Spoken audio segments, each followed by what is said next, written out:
Can you talk about? I mean, the film definitely has a sense of rage behind it. Can you tell us like the kind of state of mind you were in when you wrote it? Totally.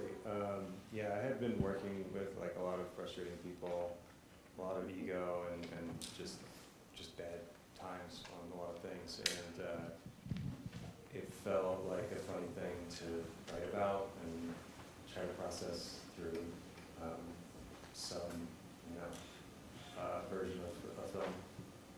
Yeah, yeah.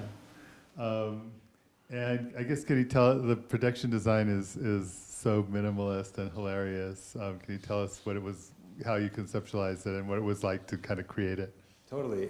You know, I've been making like no budget shorts for a really long time, and I just thought, and watching, you know, my friends' stuff, and I just thought it'd be funny to incorporate the very like cheap and fake looking into the whole world, just as a, you know, sort of nod to like just the comedy of the absurdity of life and the cheapness of it, and yeah.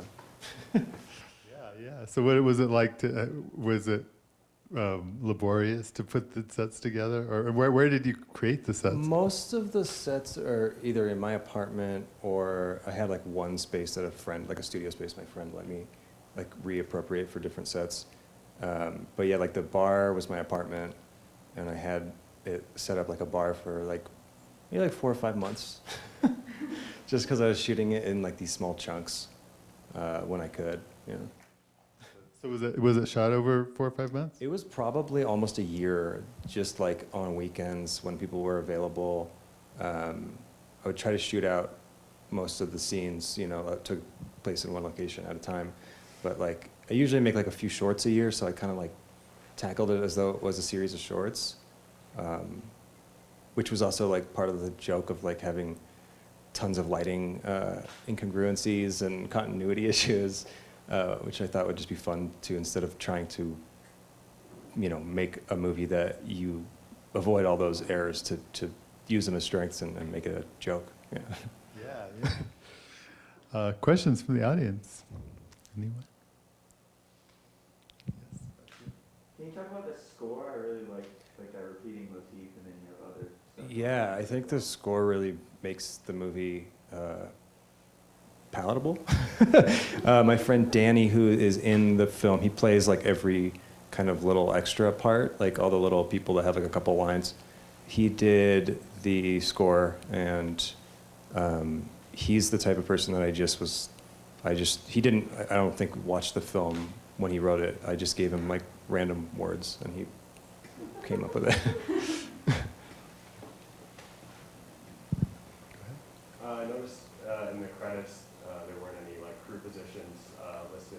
What was Yeah. Was it just you, or was there a crew behind it? It was kind of everybody did everything, you know. And I thought kind of the main reason I wanted to make this movie was to escape the ego and the like bad stuff that comes with film. And I thought, you know, everybody did work really hard and did a lot of things, and it was a group effort, you know, by all those people. So I didn't want to put, I think I put people like in order of appearance, and then just however, yeah.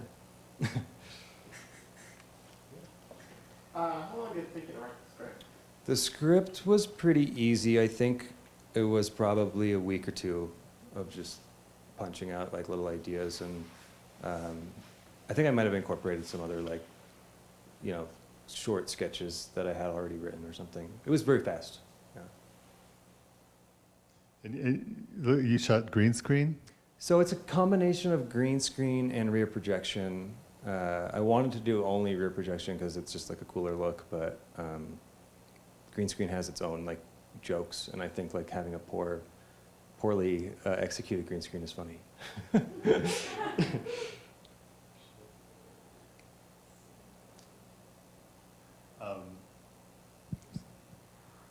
I don't really have a question. I just thought the production design was so cohesive, considering that that you shot it like over a year, and but there seemed to be like some real locations that really worked with everything too. And some of them I actually couldn't tell if it was a location or like a projection or a green screen. Where did you go to shoot the real stuff? I kind of just hopped around. I mean, it's kind of just various places in LA, but a lot of the real stuff too has like matte painting stuff over it and like weird kludgy effects on top. But yeah, just kind of out and about around LA. Because I'm still trying to process the airplane. Like, I have no idea how you did That's that. a miniature that I made, and then rear projection. Yeah. So do you still feel like the man under table? I guess so. I think I'll probably always be a little bit under that table. Yeah. It's nice under there. Yeah. Dangerous though. Yeah. So what do you plan on doing going forward? Are you gonna do more stuff in this vein, or are you gonna sell out? I think selling out would be optimal. I have a few scripts that I'm kind of deciding on what to do next. I like to do a lot of, absurdist, weird, visually interesting little things. But I think I would kind of like to dip my toe in a little bit more of just like some maybe drama or slow burn stuff. This is pretty slow burn, but yeah. Or do you ever consider being a motivational YouTuber? Oh, absolutely. But I want to get the Australian accent down first before I do anything. Tell us a little bit about that guy. Robert Mannion, who actually does have quite a following and is like in an actual human way, somewhat big on Instagram. And I just worked on a short with him, and I gave him a couple words, like just talk about identity politics, and then we would shoot for like 5 minutes of him just in this, I was like, the personality, like just be a YouTuber. And he's like, yep, got it. It was great. He's really funny, really naturally funny. Yeah, sweet guy. And You talked about how the main character is kind of how you were feeling, at the time and maybe now, but was there any other touchstone sort of characters in film history or else that you kind of thought about as well when sort of entering this character? That's a really good question. There probably is, but I think like the main focus I wanted to do was to make the lead character like not super likable and like really impatient with the movie that he's stuck in, like there's, sometimes you just watch a movie and you're like, it'd be funny if like this character was like, this is a dumb movie and I want to leave. And so I thought it'd be funny to have him sort of stuck in his world, but also just like kind of a shiftless, useless sort of person who thinks he's better than everybody else. Because those are like, the worst qualities you have in yourself as an artist. And I just thought it'd be funny to exemplify those a little bit. was Jill modeled after a real person? Jill was like a culmination of a few people that just like, I mean, we all have those moments where you go to an event or you have a friend of a friend or whatever, and you're just flabbergasted by how into themselves they are in a very public setting, and you're like, okay, that's a weird trip, and I was getting very frustrated with those people. I had to like do something that was way over the top. Like everything she says is just completely awful, and even the worst people wouldn't say those things. Anyone else? Yes. I just had like a comment, I don't know, I just got so excited. It just feels like are we gonna mention this moment? I mean. Oh, thank you.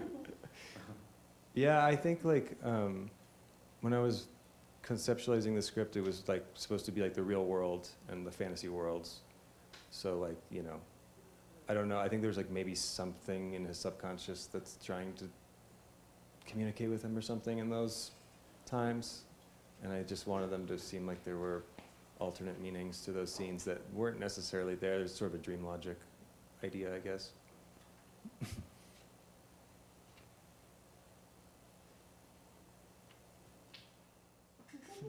I like having awkward silences too. during the during the Q&A.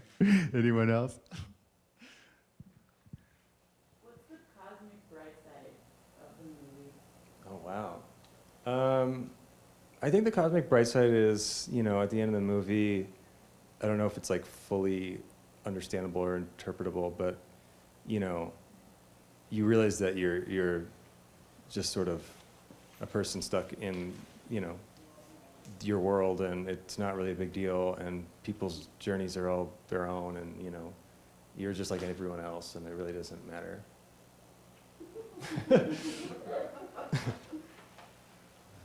Well, awesome. Well, thank you so much for being Thank you here, so much, Noel, everybody. and for sharing your work. We didn't talk about